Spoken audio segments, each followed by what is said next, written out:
The given question is the vectors A vector and B vector are such that magnitude of A vector plus B vector is equal to magnitude of A vector minus B vector. Then angle between A vector and B vector is 90, 60, 75 और 45. तो अगर हम magnitude लिखें A vector plus B vector का तो वो हमारे पास होगा A magnitude of A vector plus B vector. तो ये हमारे पास आएगा under root A square plus B square plus 2AB cos theta, अगर हम इनके बीच में थीटा एंगल कंसीडर करते हैं तो. दूसरा हमारे पास magnitude of A minus B vector अगर हम यहाँ पे लिखें तो इसकी वैल्यू हमारे पास जो आएगी वो रहेगी under root A square plus B square minus 2ab cos theta हमारे पास आएगा. और यहाँ पे हमें अगर दोनों को इक्वेट करना हो, अगर हम इक्वेट करके लिखें तो दोनों हमारे पास क्या आएगा कि ये आएगा A square plus B square plus 2ab cos theta और पूरे का हमारे पास क्या है root is equal to A minus B vector के मैग्नीट्यूड के यानी कि A square plus B square minus 2ab cos theta हमारे पास यहाँ पे आएगा.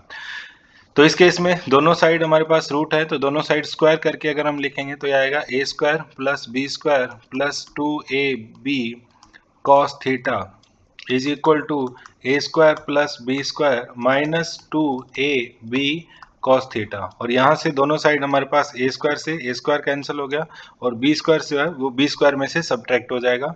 तो ये हमारे पास इधर बचेगा 2ab कॉस थीटा और इधर माइनस 2ab, जिसको अगर हम इस साइड लेके आएंगे लेफ्ट साइड लेके आएंगे तो ये हो जाएगा हमारे पास 2ab cos theta plus 2ab cos theta is equal to 0, यानी कि 4ab cos theta is equal to हमारे पास क्या होना चाहिए 0. तो 4ab कॉस थीटा इन चारों टर्म्स में से कोई एक टर्म हमारे पास 0 होगी. तो हमें एंगल बताना है तो ना तो a 0 है ना ही यहाँ पे b 0 है. तो हमारे पास एक ही पॉसिबिलिटी बनती है कि cos theta is equal to क्या है 0 है. Cos theta is equal to हमारे पास 0 तब होता है जब थीटा इज इक्वल टू हमारे पास 90 डिग्री रहता है. क्यों इलिस्ट्रेशन हमारे पास है that magnitude of A cross B, magnitude हमारे पास होता है A B sine theta is equal to √3 times of A dot B. और ए डॉट बी का अगर हम मैग्नीट्यूड की बात करें तो वो हमारे पास होता है ए बी कॉस थीटा के बराबर. तो यहाँ पे हमारे पास ए से ए कैंसिल आउट हो जाएगा, बी से बी कैंसिल आउट हो जाएगा और sine theta upon cos theta, sine theta upon cos theta is equal to आएगा हमारे पास √3, जो कि हमारे पास sine theta upon cos theta मतलब टेन थीटा. और टेन थीटा हमारे पास √3 तब होता है जब थीटा की वैल्यू हमारे पास जो है वो 60 डिग्री रहती है. ऐसी कंडीशन में अगर हम magnitude of A vector plus B vector लिखें तो वो हमारे पास आएगा A square plus B square plus 2ab और a और b के बीच का एंगल जो हमारे पास कितना है 60, मतलब cos 60 डिग्री हमारे पास आएगा. तो पावर के लिए अगर हम लिखें तो पावर रूट का मतलब हमारे पास क्या हो गया हाफ. इसके अलावा ये आएगा A square plus B square plus 2ab cos 60 की वैल्यू हमारे पास होती है 1/2. तो 2 से 2 हमारे पास जो है वो कैंसिल आउट हो जाएगा. Final answer will be A square plus B square plus ab and हमारे पास इसकी पावर जो है वो पूरे की है हाफ. तो ये हमारे पास फाइनल आंसर रहेगा.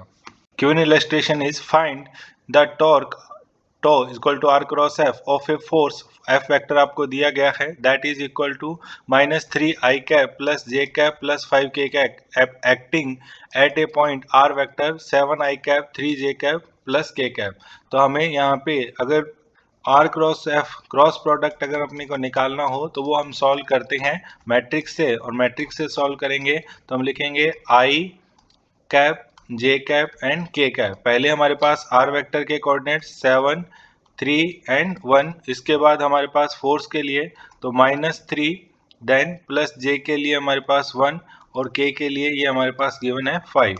तो सबसे पहले आई के मल्टीप्लाई में है तो ये मल्टीप्लाई करेंगे 3 × 5 - 1 मतलब 15 - 1 माइनस जे के लिए लिखेंगे तो 35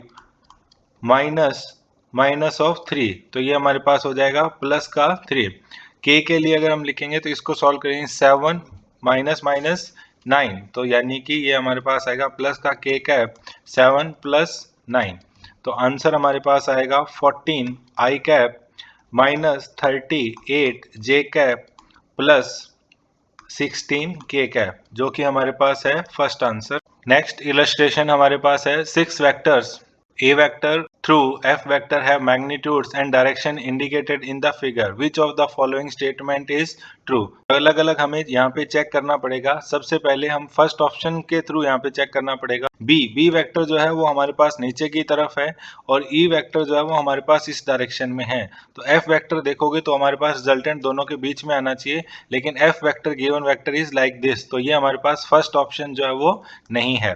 इसके अलावा सेकंड देखें, हमारे पास बी वेक्टर ये हमारे पास आ गया, बी प्लस सी वेक्टर ये हमारे पास आ जाएगा, तो एफ वेक्टर ऐसा आना चाहिए, अगेन इस डायरेक्शन में भी हमारे पास नहीं है, तो सेकंड ऑप्शन भी एलिमिनेट हो गया। थर्ड हमारे पास जो है वो है डी वेक्टर, ये डी वेक्टर हो गया, एंड दूसरा हमारे पास जो है वो है सी, तो डी और सी का रिजल्टेंट है, अगर एफ आता है तो एफ इस डायरेक्शन में भी नहीं है, तो अब फाइनल ऑप्शन हमारे पास बचता है फोर्थ, वही आंसर होगा। एक बार चेक कर लेते हैं हमारे पास कि डी की डायरेक्शन जो है वो ऊपर की तरफ है हमारे पास, प्लस ई की डायरेक्शन जो है वो इस डायरेक्शन में रहेगा, तो रिजल्टेंट दोनों के बीच में जो आएगा वो एफ रहेगा, तो फोर्थ ऑप्शन हमारे पास कर।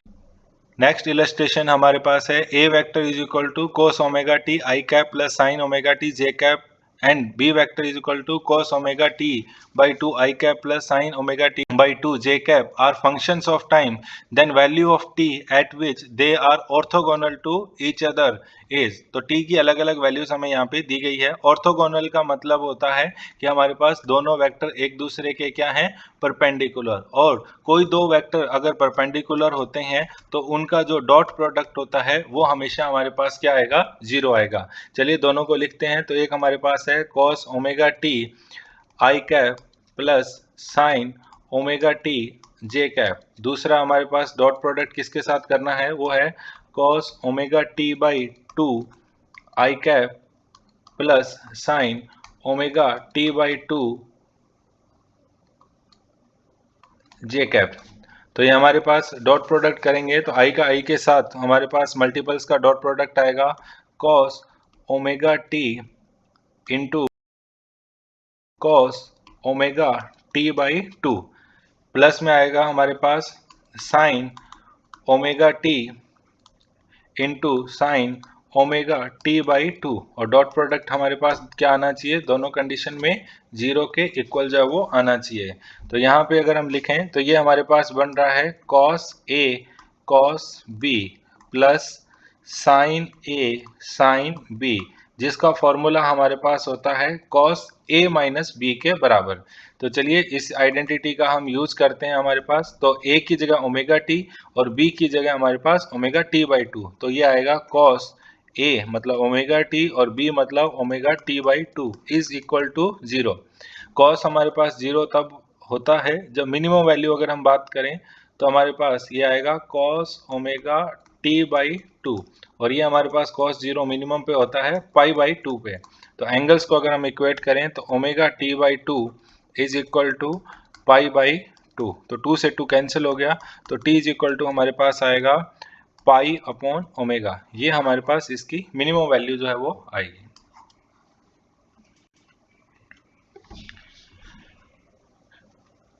नेक्स्ट इलस्ट्रेशन है if magnitude of sum of two vectors is equal to magnitude of difference of two vectors then angle between these vectors will be, तो सम ऑफ दो वेक्टर्स हमारे पास दिए गए हैं, इसका मैग्नीट्यूड जो है वो इनके डिफरेंस के मैग्नीट्यूड के जो है वो बराबर हो, तो मैग्नीट्यूड को अगर हम एक बार लिखें तो ये हमारे पास हो जाएगा under root A square plus B square plus 2ab cos theta. Addition में अगर सब्ट्रैक्शन में लिखें तो A square plus B square minus 2ab cos theta, दोनों साइड हमारे पास रूट है तो दोनों साइड स्क्वायर करेंगे, तो स्क्वायर करके हमारे पास आएगा A square plus B square plus 2ab cos theta is equal to A square plus B square minus 2ab cos theta.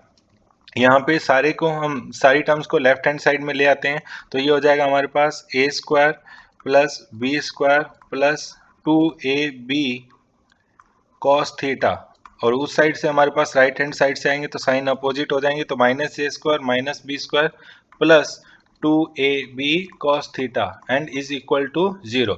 तो यहाँ पे हमारे पास a स्क्वायर से a square cancel, b square से b स्क्वायर कैंसिल, बचेगा 4ab cos theta is equal to 0। तो इसका मतलब है हमारे पास यहाँ तो a 0 है या b 0 है, लेकिन वेक्टर्स हैं यहाँ पे, नल वेक्टर नहीं है। तो इसका मतलब निकलता है कि cos थीटा की वैल्यू हमारे पास 0 है, और थीटा की वैल्यू हमारे पास 0 तब होती है जब cos थीटा की वैल्यू 0 तब होती है जब थीटा इज इक्वल टू हमारे पास 90 डिग्री रहता है। When forces F1, F2 and F3 are acting on a particle of mass m such that F2 and F3 are mutually perpendicular, then the particle remains stationary. If the force F1 is now removed, then acceleration of particle is, आपको यहाँ पे options दिए गए हैं। तो हमारे पास vectors के लिए अगर हम बात करें तो दो वेक्टर हैं जो हमारे पास परपेंडिकुलर एक दूसरे के। एक हमारे पास जो है वो F2 वेक्टर है और दूसरा हमारे पास जो है वो F3 वेक्टर है, और ये एक दूसरे के परपेंडिकुलर हैं। और तीसरा वेक्टर जो है वो F वेक्टर भी यहाँ पे लग रहा है। तो इस कंडीशन में हमारे पास जो नेट फोर्स आ रहा है, यानी कि F1 vector plus F2 vector plus F3 vector, that is equal to 0। तो अब अगर हम यहाँ पे F1 को हटा देते हैं तो हमारे पास फोर्स कौन सा बचा, सिर्फ F2 vector plus F3 vector बचा, जो किसके बराबर है हमारे पास, माइनस F1 वेक्टर के बराबर आया। तो यानी कि ये हमारे पास वेक्टर किसको रिप्रेजेंट करेगा, माइनस F1 वेक्टर को यहाँ पे रिप्रेजेंट करेगा। तो इसके बाद हमसे पूछा गया है कि एक्सेलरेशन क्या होता है। तो हमारे पास एक्सेलरेशन होता है, फोर्स इज इक्वल टू होता है मास इनटू एक्सेलरेशन। तो हमसे एक्सेलरेशन पूछा है, तो acceleration is equal to force upon mass. तो यहाँ पे फोर्स, नेट फोर्स कितना आ रहा है, सम ऑफ F2 प्लस F3, क्योंकि F1 तो हट चुका है, तो वो हमारे पास आ रहा है equal to minus of F1। तो फोर्स का मैग्नीट्यूड जो है वो हमारे पास है F1 के इक्वल और डिवाइडेड बाई हमारे पास आ गया मास। तो final answer will B first. Next illustration is if A cross B vector is equal to B vector cross A vector, then the angle between A and B is। तो यहाँ पे अगर हम लिखें तो हम क्या लिख सकते हैं, A क्रॉस B जो गिवन है वो है B क्रॉस A के इक्वल, और हमें पता है कि A क्रॉस B जो होता है वो होता है minus of B cross A के इक्वल। तो यही हम इसको रिप्लेस कर देते हैं, तो A cross B is equal to B cross A की जगह लिखा जा सकता है minus of A cross B. तो इसको लेफ्ट हैंड साइड में लेके जाएंगे तो A cross B plus A cross B is equal to हमारे पास आएगा 0। तो इसका मतलब आया 2 A cross B is equal to 0। अगर हम यहाँ पे मैग्नीट्यूड के लिए लिखें तो मैग्नीट्यूड हमारे पास आएगा ए बी साइन थीटा और डायरेक्शन कुछ रहेगी is N cap is equal to 0।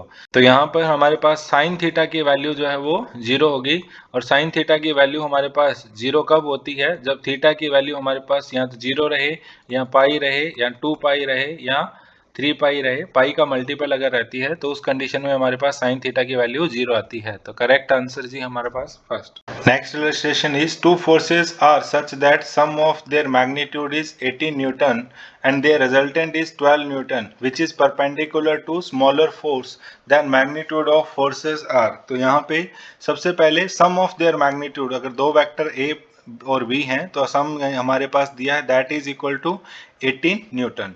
Resultant हमारे पास दिया गया है, एक वेक्टर हमारे पास A वेक्टर है, तो रिजल्टेंट हमसे पूछा गया है। तो रिजल्टेंट के अगर हम बात करें तो इसका मैग्नीट्यूड 12 हमें दिया गया है। तो रिजल्टेंट का मैग्नीट्यूड होता है हमारे पास A square plus B square plus 2ab cos theta और पूरे का हमारे पास रूट। और एक कंडीशन और दी गई है कि ये 12 न्यूटन जो है वो एक वेक्टर जो छोटा है, हमने ए को छोटा मान लिया, उसके हमारे पास जो है वो परपेंडिकुलर है, ये हमारे पास 12 न्यूटन हो गया। तो यहाँ पे इसका मतलब क्या है कि ये बी वेक्टर रहा होगा, अगर पैरेलली शिफ्ट करें तो ये हमारे पास बी वेक्टर आ गया। तो यहाँ पे हमें ए के परपेंडिकुलर है, तो अगर इस एंगल को अगर हम अल्फा मानते हैं जिसकी वैल्यू हमें दी गई है that is equal to 90 degree, तो tan अल्फा का हमारे पास फॉर्मूला होता है b sine theta upon a plus B cos theta.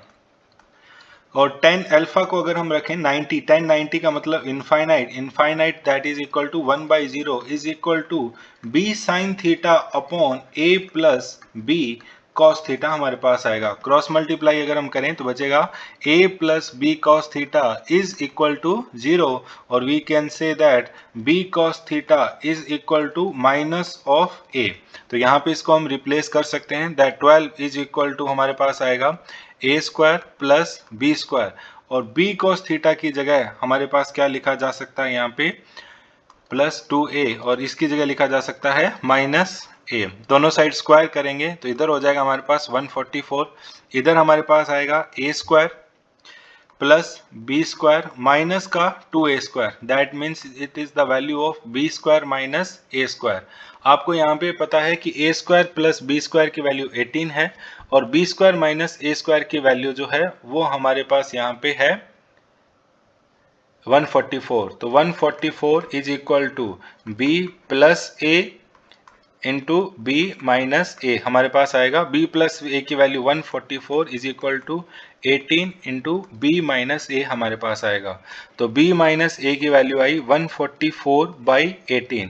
तो यहाँ पे हम इसको कैंसिल आउट करके हमारे पास जो वैल्यू आएगी that will be equal to 8। तो हमारे पास a plus B is equal to है 18 और b minus A is equal to है हमारे पास 8। दोनों को अगर हम ऐड करते हैं तो आएगा 2b is equal to 26 that means b is equal to 13 और b माइनस ए मतलब 13 minus A is equal to 8 that means a is equal to 5 newton. तो इस तरीके से हमारे पास आंसर विल बी सेकंड।